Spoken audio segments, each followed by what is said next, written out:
चलिए देखा जाए क्वेश्चन नंबर 18 फ्रॉम एक्सरसाइज 5.2। क्या बोला गया, the sum of the fourth and the eighth term of an AP is 24। मतलब किसी एपी का फोर्थ टर्म और एट्थ टर्म का सम दिया गया 24। मतलब यू कैन राइट हेयर कि किसी एपी का फोर्थ टर्म और एट्थ टर्म दोनों को ऐड करोगे तो that will equal to 24। Is मतलब होता है equal to, so I have written here equal to. चलो, and the sum of their मतलब इसी एपी का सिक्स टर्म और टेंथ टर्म दोनों को जब ऐड किया जाता है इज 44। मतलब इस एपी का फोर्थ और एट्थ टर्म का सम 24 है और इसी एपी का सिक्स्थ और टेंथ टर्म का सम दिया गया 44। तब बोला गया है कि इसका first three term of the AP क्या होगा। सो कैसे फाइंड आउट किया जाएगा। सबसे पहले ए और डी नहीं मालूम है, तब आप लिखोगे यहाँ पे let A be the first term and D be the common difference of the given AP. So देखो एक बहुत ही बेसिक सा फॉर्मूला होता है, nth term of the AP लिखा जाता है a plus n minus one into d. मतलब यहाँ पे अगर आप 4 रखोगे that will equal to 4 minus one, यानी कि a प्लस 3 डी लिखे जा सकते हैं। So in the first case we have been given T4 plus T8 का वैल्यू दिया गया 24। अब T4 का वैल्यू कैसे कैलकुलेट किया जाएगा, तो that will equal to a plus 3d। जैसे यहाँ से देख सकते हो आप n के जब 4 रखोगे तो 4 minus one that is equal to 4, इसलिए लिखा गया 3d। अब T8 निकालना है तो क्या लिखोगे आप a plus 7d that will equal to how much 24। चलो अब क्या करो a और a को ऐड कर दो that will equal to 2a, 3d plus 7d that is equal to 10d का वैल्यू हो गए 24। चलो अब यहाँ से क्या किया जाए, यहाँ से आप 2 कॉमन ले सकते हो, तो 2 कॉमन लोगे तो यहाँ लिखा जाएगा a plus 5d that will equal to 24। चलो यहाँ से ये देखो 12 टाइम कैंसिल आउट हो गए, मतलब यहाँ से लिखा जा सकता है a प्लस 5d का वैल्यू हो गया 12। This is condition number 1। Now अब देखो तो ये हो गया कंडीशन नंबर 1।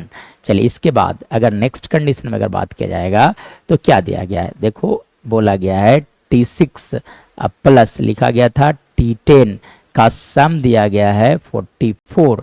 चलो तो T6 कैसे फाइंड आउट किया जाता है, T6 लिखा जाता है a प्लस 5d और T10 that is equal to a plus 9d का वैल्यू हो गया 44। मतलब a और a ऐड होने पर 2a, 5 plus 9 that is equal to 14d का वैल्यू लिखा जा सकता है 44। तब आप क्या करो यहाँ से 2 कॉमन ले लो, लिखा जाएगा a plus 7d is equal to 44। चलो यहाँ से 2 से कैंसिल आउट किया जा सकता है 22 टाइम्स, मतलब आप लिख सकते हो a plus 7d that is equal to 22, condition number 2। चलो अब आप क्या करो यहाँ से है ना, फॉर दोनों का वैल्यू कैलकुलेट किया जाए। ठीक है, चलो अब देखा जाए कि for value of a and d, for value of a and d solve equation 1 and 2। मतलब दोनों इक्वेशन का करना पड़ेगा, सॉल्व करना पड़ेगा। चलिए तो इक्वेशन 1 में क्या लिखा गया था, लिखा गया a plus 5d that is equal to how much 12। और सेकेंड इक्वेशन में क्या लिखा गया था, a plus 7d is equal to लिखा हुआ था आपका 22। चलो अब दोनों को सॉल्व करो तो देखो ये हो गया कंडीशन नंबर 1 और ये हो गया कंडीशन नंबर आपका 2। चलो अब क्या करोगे कि दोनों को सॉल्व करना है, इसलिए साइन चेंज करेगा, माइनस से माइनस 22 लिखा जा सकता है। चलो से देखो प्लस माइनस कैंसिल आउट हो गए, 5 minus 7 that is equal to लिखा जा सकते हैं minus 2d is equal to, यहाँ से आप लिख सकते हो क्या, देखो जब ये सब्ट्रैक्ट हो गए तो that will equal to how much, तब ये लिखा जा सकता है ना माइनस 10। चलो तो यहाँ से d का वैल्यू आ गया आपका 5, hence the common difference of this AP is 5।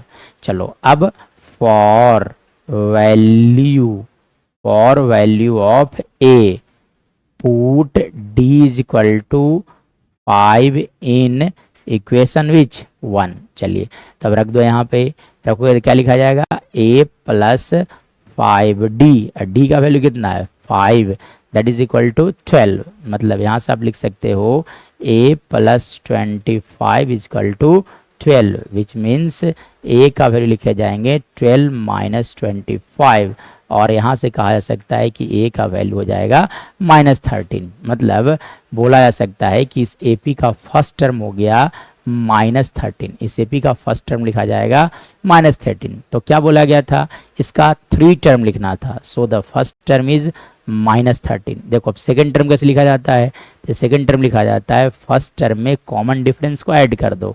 तो देखो फर्स्ट टर्म कितने थे, -13 में आप 5 ऐड कर दो, तो that will equal to how much, -8।